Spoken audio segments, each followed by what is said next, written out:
Hello and welcome to the first video of what I hope to be an ongoing series on this channel, where we take a look at the computers and other tech stuff that is in my collection, I guess. And this is the first thing that I wanted to tackle. This is a computer that I call the Beige Beast, and I'm sure you can probably see why it's named that. Before I go into the specs on this thing, I want to talk about a little bit of the history of this machine. I've had this computer in my collection for nearly a decade now. It's really one of the first computers I had in my collection, basically one of the ones that started the collection to begin with. It started life as my uncle's PC. It was built sometime in 2000 by a computer shop. I believe that's what IPC was, at least. I know nothing about them and can't find any info about them anywhere, but I assume they were a smaller local business that built and serviced computers. This machine then became my dad's for a little while, then was sitting at my grandparents' for a while, which is when I started to use it a lot more. Eventually, I was given the machine to use at home, and it quickly got my interest in retro PCs growing. Now for a look at the specs, you may wonder why I call it the Beige Beast. Well, apart from it obviously being very beige, the machine itself is a little bit of a mystery to me.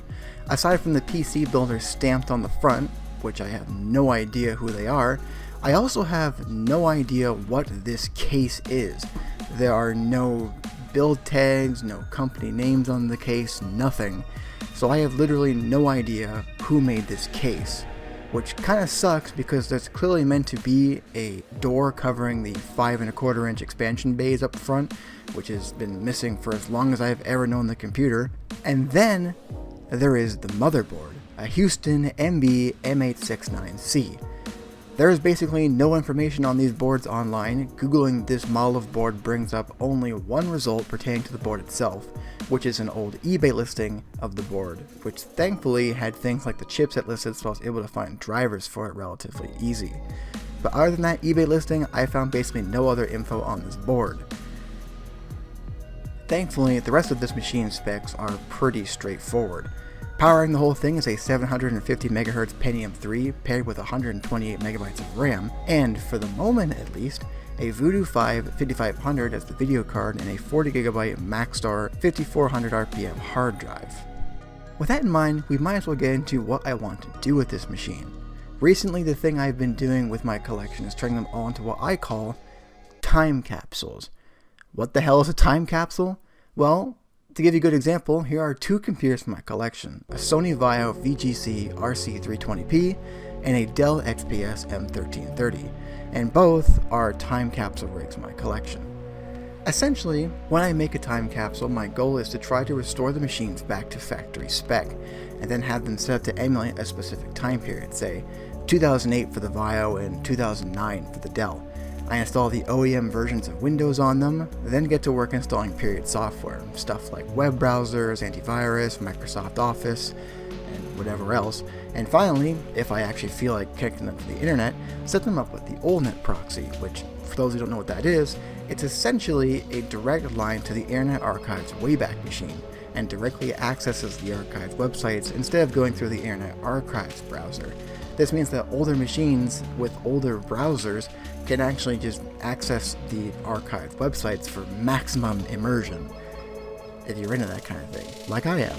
It works about 85% of the time, with some pages being slightly broken, but for the most part, it's a great way to fully immerse yourself into a retro PC build. That's really all there is to my time capsules. I just find it more interesting to make a PC feel more like it's been used rather than just installing a bone stock copy of Windows with nothing in it. But that brings me back to this machine. As I mentioned, one of the things that I normally do with my time capsule rigs is return them to factory spec, meaning the original version of Windows and the original hardware. But one problem with this machine is that for the longest time, I didn't really know what the original setup was. Until now.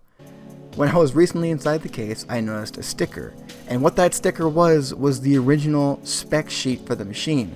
Don't ask me how I've had this for almost a decade's worth of time and never noticed that, as it's quite obvious once you actually have a look at it. But now that I had that sheet, I found out what the original specs were. A Pentium 3, well, yeah, we could have guessed that, 128 megabytes of RAM, a 15 gigabyte hard drive, and an NVIDIA Riva TNT2 M64 graphics card. And with that, I was able to get the parts I needed and get to work. And so, here are the parts. Now you may be wondering what hard drive I got, as 15GB hard drive is a pretty broad specification. Well, thankfully this machine still had the original hard drive sitting inside of it when I got it.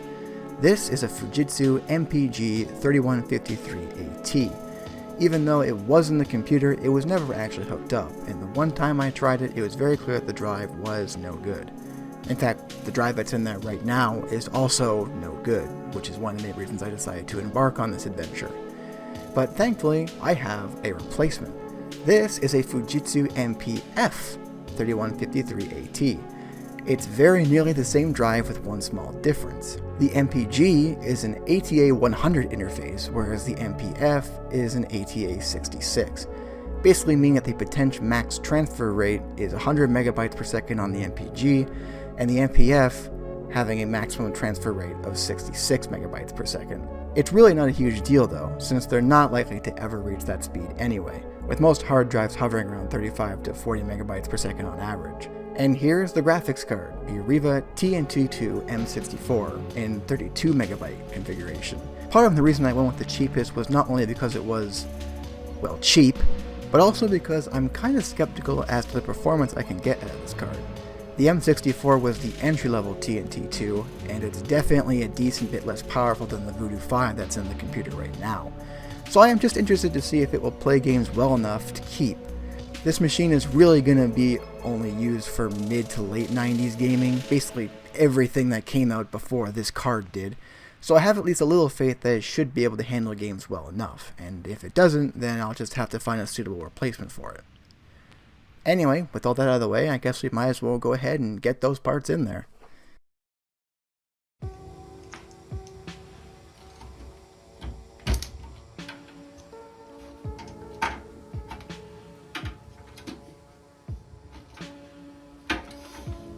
That screw's really in there. Why is that screw so in there? Oh, hold on, I gotta get something better. This will be better.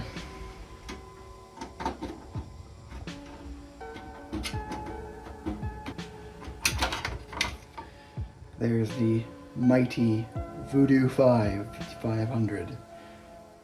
Huge card, and in its place is this teeny tiny little thing.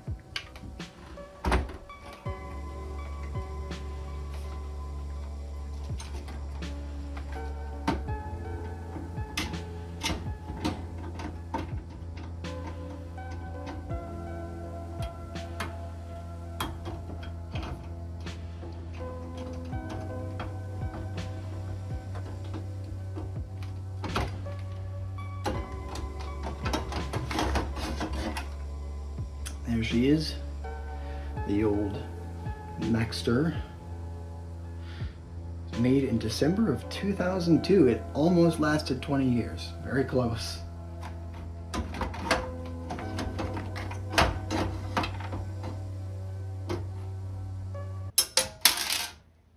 Son of a bitch. It's always gonna happen once, doesn't it? Where the hell did that go?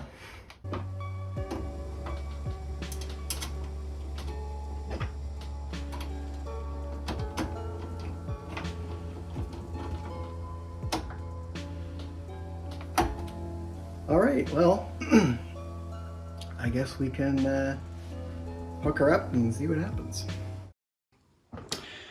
Well everyone, I guess it's time for the moment of truth. I got everything hooked up here, so let's have a quick look and see how things are doing.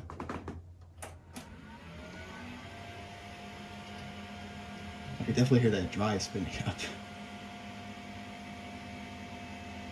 Oh, there's our graphics card BIOS, so that's working good. Alright, I wonder, does this drive have anything on it? It's doing something. Huh.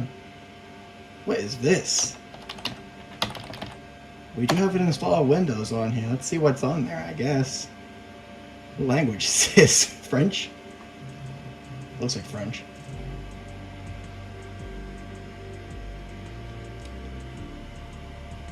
Was this Windows 2000 or XP? Place your bets now. It's certainly taking a long time. I wonder if there's something wrong with this install. I wonder if it just doesn't want to run on this hardware or something. Alright, well I've been waiting here for about a minute and it's gotten nowhere. So we're just going to go ahead and do what I was going to do anyway. We're going to put my totally legit copy of Windows 98 on there.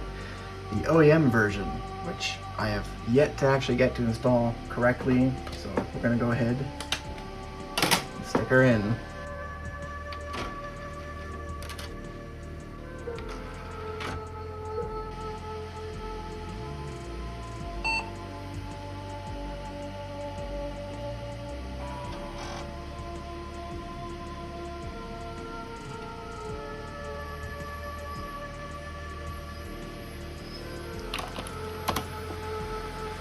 There we go. Alright, so we are in the Windows 98 setup.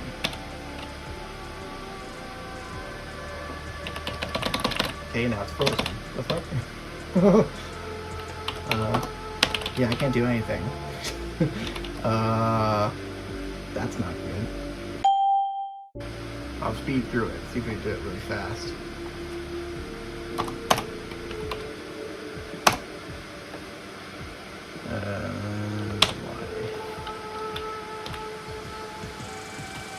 Yeah.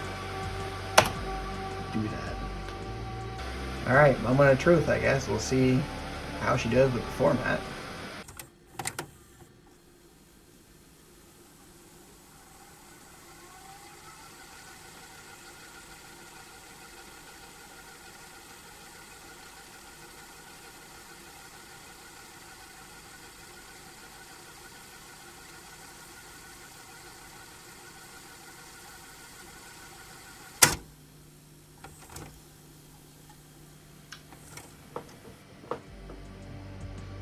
Alright, well, the format went well, which is good. So I guess we can now move on to Windows setup, finally. And hopefully nothing goes wrong there, because usually it does for me. Alright. Custom install, please. And give me all my desktop themes, and so I guess that's it. I don't really care about anything else.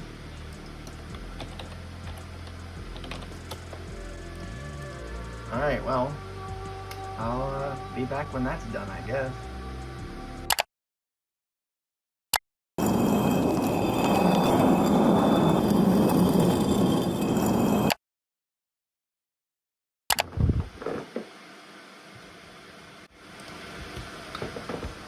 Alright, well, I guess we're gonna get ready here for our first boot of Windows 98 on the Beige. Okay, not, if you want to be really technical, it's actually not the first boot on this computer, but the first install on this hard drive, I guess.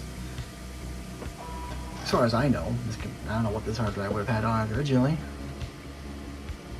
They could have had Linux on this thing, for all I know. Oh yeah.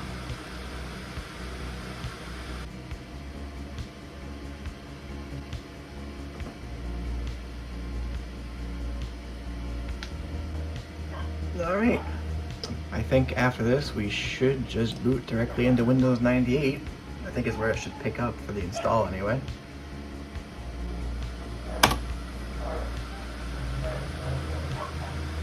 Okay, never mind, I guess. We're booting right back in here again. Is it the 20th today?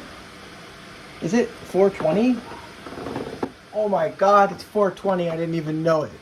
This is a real 420 computer video turned into a Draga 1 video. You know what I'm saying? Anyway. Oh my god! I don't think it's ever taken this long to update system settings before. I don't know why it's taking so long now. Alright, now we should be booting into Windows 98 proper this time. I don't have a password.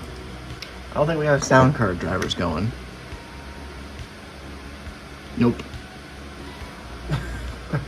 Oh yeah. You don't need more than 16 colors. The human eye can't perceive anything more than 16 colors. We all know this. Okay, I need some drivers installed on here. Alright, well, thanks to the power of zip disk, I have the drivers that I need for us to continue here.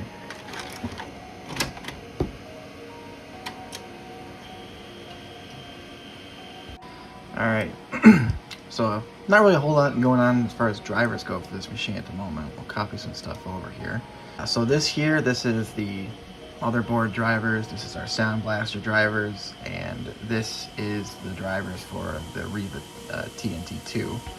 And not exactly the speediest file transfer in the world, but... Alright, we'll do the Mobo drivers first, I guess.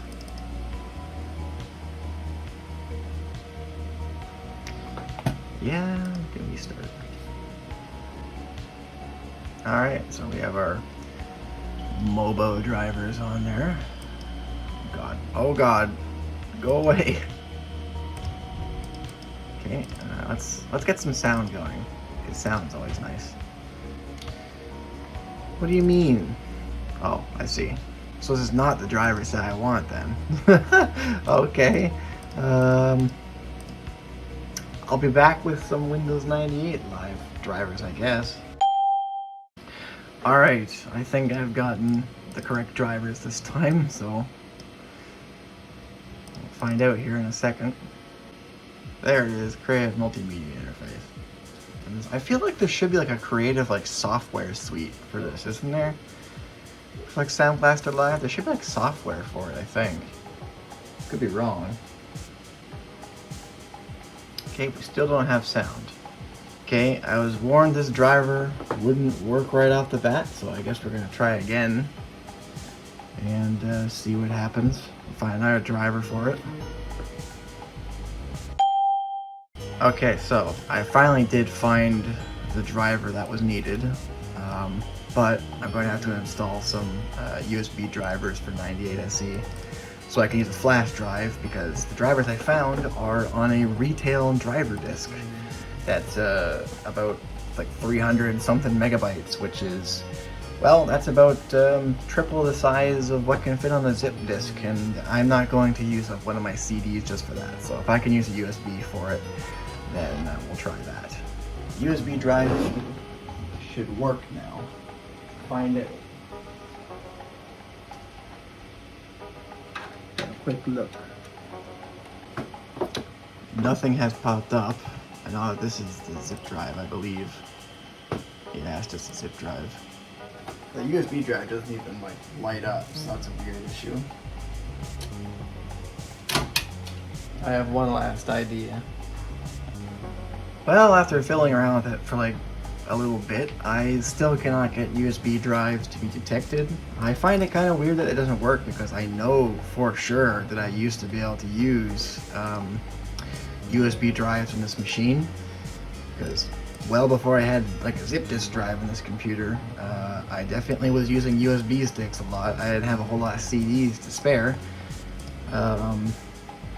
so I don't know why it's not working. I attempted using the USB flash drivers from Phil's computer lab, which is the things I've used before, and it just doesn't want to recognize them. It won't even recognize them as just a generic USB device. It just won't show up at all.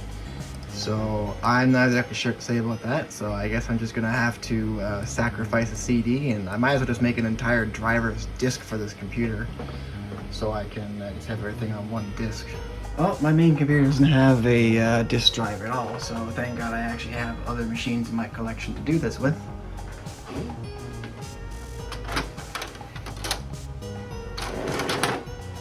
Alright, time to use some Ultra ISO on here. Burn ourselves a disk.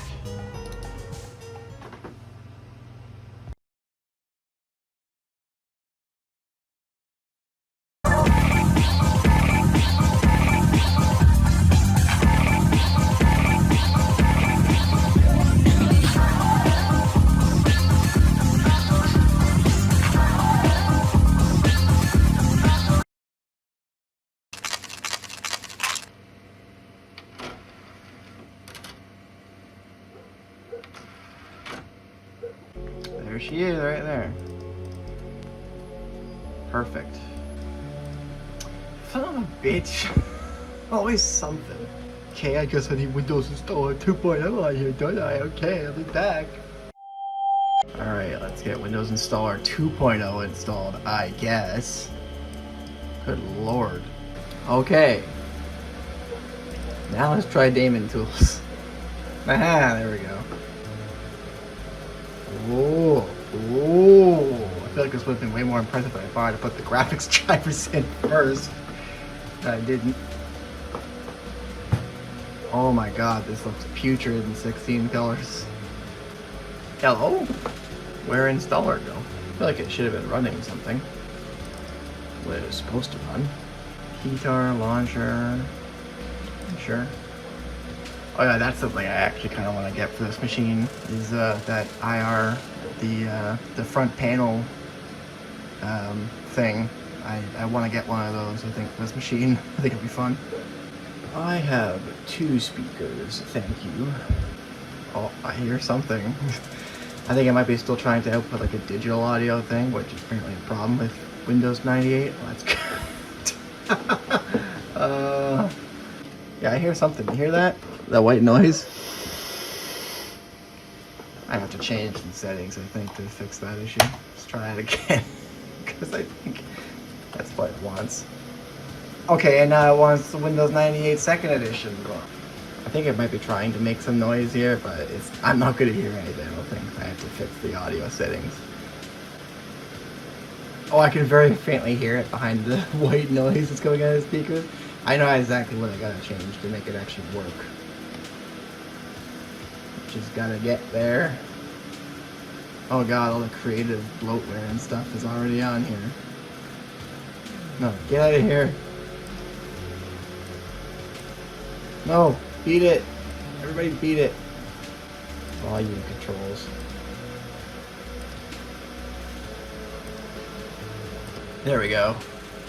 Aha, we got sound. Let's open up the welcome to Windows 98 thing.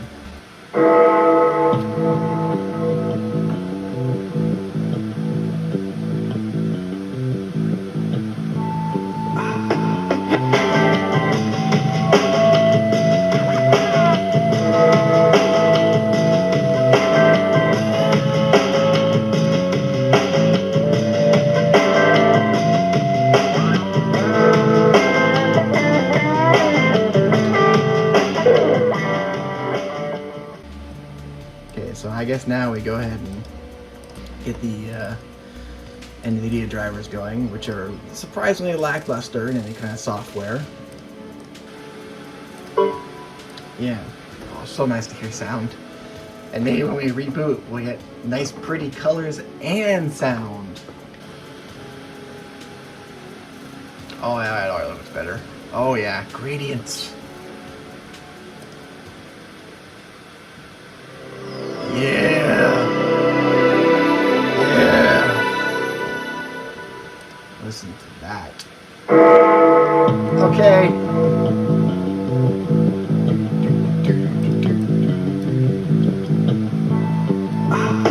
Oh, we have the Sound Blaster Live bar. I forgot about this thing. Up.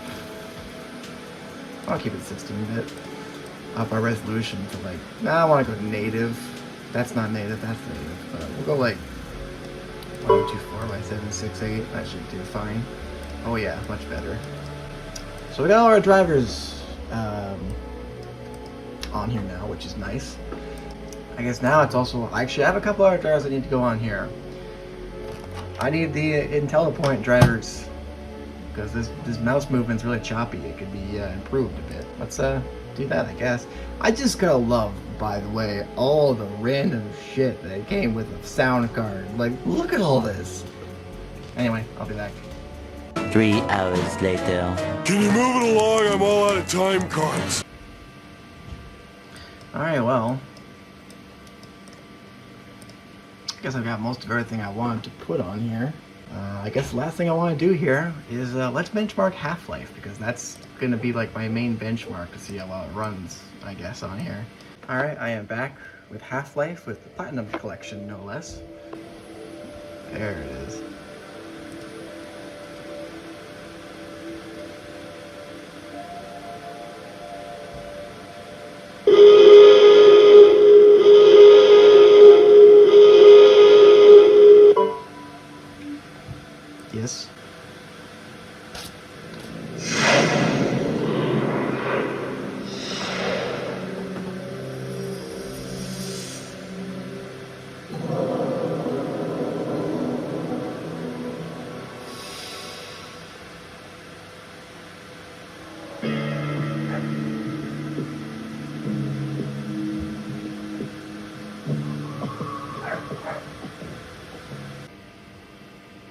try 480p. You know what? This actually isn't running too bad. The time is I call it pretty good. 8:47 a.m. Current topside It feels pretty accurate to 93 stuff at the degrees. time. It's not like With 60 an estimated FPS, but I wouldn't expect it to be. 105. I don't really care. The Black Like, Mesa compound is 30 is maintained totally at a pleasant acceptable. 68 Whatever this is actually degrees running at at, all I have no times. idea. I don't have the console now, so I can't find out.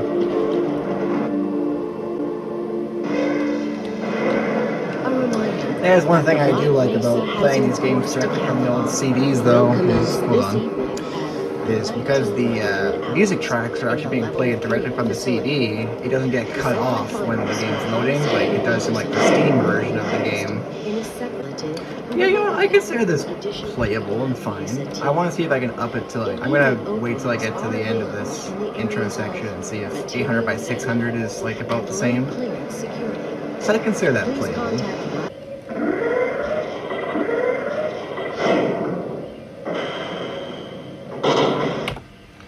Let's have a look. Audio. There it is, EAX hardware support. Yeah, high quality sound is on. Hey, Mr. Freeman, I had a bunch of messages for you, but we had a system crash about 20 minutes ago, and I'm still trying to find my files. Just one of those days, I guess. Ah, hello, Gordon Freeman. It's good to see you. Yeah, Hello there. Frank. My God, what are you doing? Yeah, like we're getting like fairly stable Greetings. frame rates going on. A little bit of stuttering, but nothing I wouldn't expect, honestly. Alright, before I even get to the hazard suit, let's try upping it to 800 by 600. Why do we all do wear these ridiculous ties? Let's reload from our save here.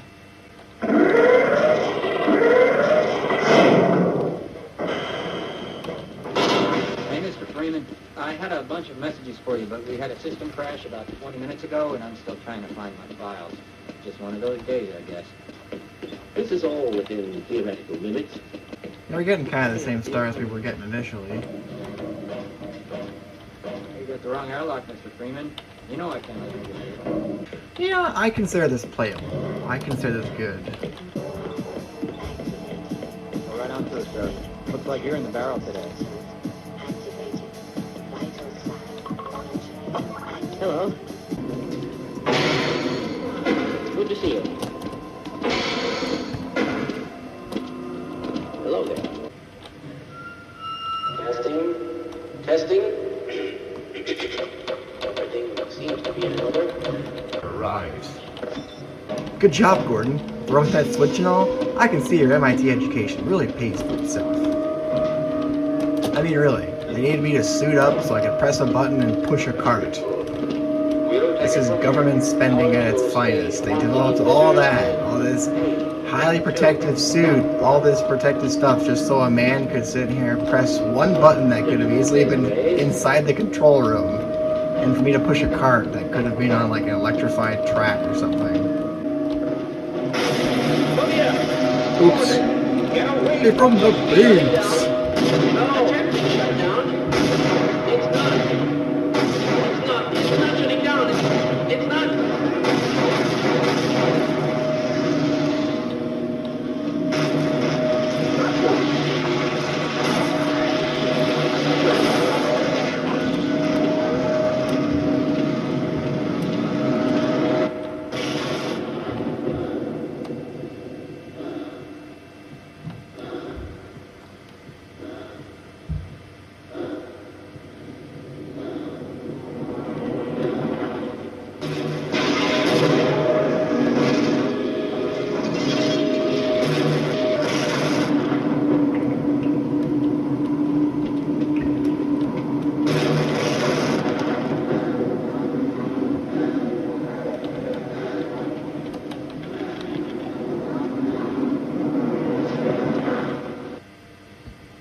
It's kind of funny how fast the hound dives get introduced, because like I never remember them being this early in the game. I'm always like, oh yeah, that's right, the hound dives are like this early on.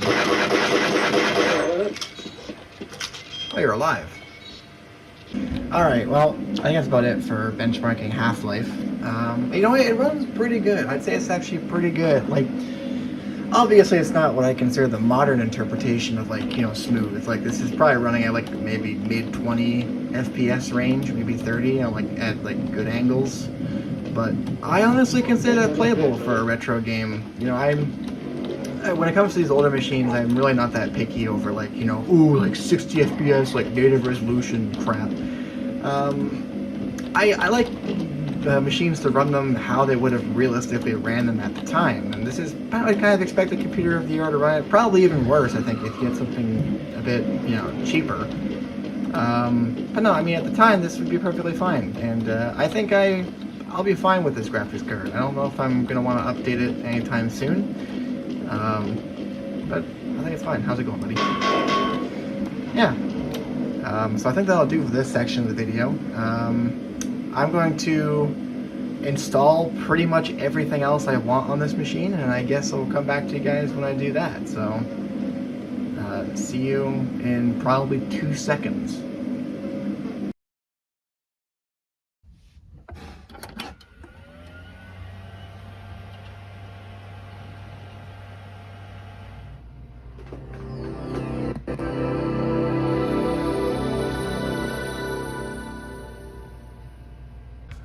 Alright, well, it's been a few days. I recorded that last segment on Wednesday. It is now Friday. I spent most of yesterday getting all of this installed on the machine, as well as a bunch of software.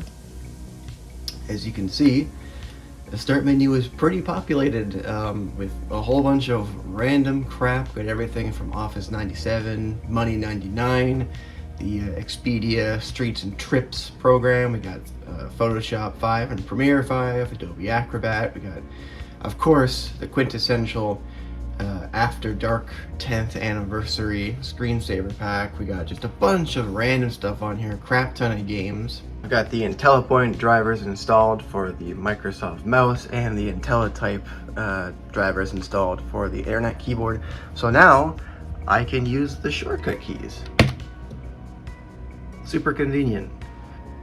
And surprisingly, I was beginning to have my doubts start installing all of it. I still have a good amount of space left on this 15 gig hard drive. I still have about 7.5 gigs left of space to do whatever with. I was originally just going to leave it here, but I think what I should do, because upon benchmarking a few more games on this machine, I think that the TNT2 and the 64 is still fine for most of my needs. I did find a couple games that, you know, need a bit of course, need a bit of, you know, bumping down in settings to get running a little bit smoother, at least to my standards. Specifically, one that comes to mind is, or a couple, are Need for Speed 3 and High Stakes. Had a bit of trouble running like decently on this machine. But other than that, I mean, everything else I tested runs pretty fine on here. And that doesn't really surprise me, since really aside from like Half-Life, Need for Speed 3 and High Stakes, like the newest games that are on here right now, like everything else is fairly older. You know, Quake is 96, you know, Tomb Raider 2 is like, what, 97? You know, Star Wars Rebellion and Dark Forces and like Duke Nukem 3D and GTA 2, like none of that's really gonna push like a TNT 2 to its limits. So I'm generally happy with how this machine's running, but I think I'm going to do a follow-up video doing some benchmarks on this machine, just so you guys get kind of an idea of how it's been running. You may also notice that this is a different setup, and that's because this is the current setup I'm dealing with right now. These are my two VIOs to the left and right here. You can see there's my ME VIO. That's the XP VIO over there. And the 98 machine is sitting down here for now. And I simply just have some kind of interesting hookups here, which is that it is running through the VIO speakers, which is just being kind of a clever hookup with a extension cable for a 3.5mm audio cable. So if I ever need sound coming from this machine, I just plug it into the extension cable running down there, and then if I need to use this computer, I just unplug it and plug it into the sound card. And same with the monitor, there's just 2 VGA cables hanging out around back, and whenever I need to use whatever computer, I plug that in. I have plans to give this machine its own setup, but for now, this is gonna have to do. But anyway, I hope you enjoyed this. Be sure to subscribe. I don't say that a whole lot, but please do, because there is more coming for sure. There's a bit of a gap between my last video, but there is definitely more of this kind of thing to come. So yeah, I'll see you guys next time, and hopefully that next time is a benchmark compilation for this machine. Anyway, take care.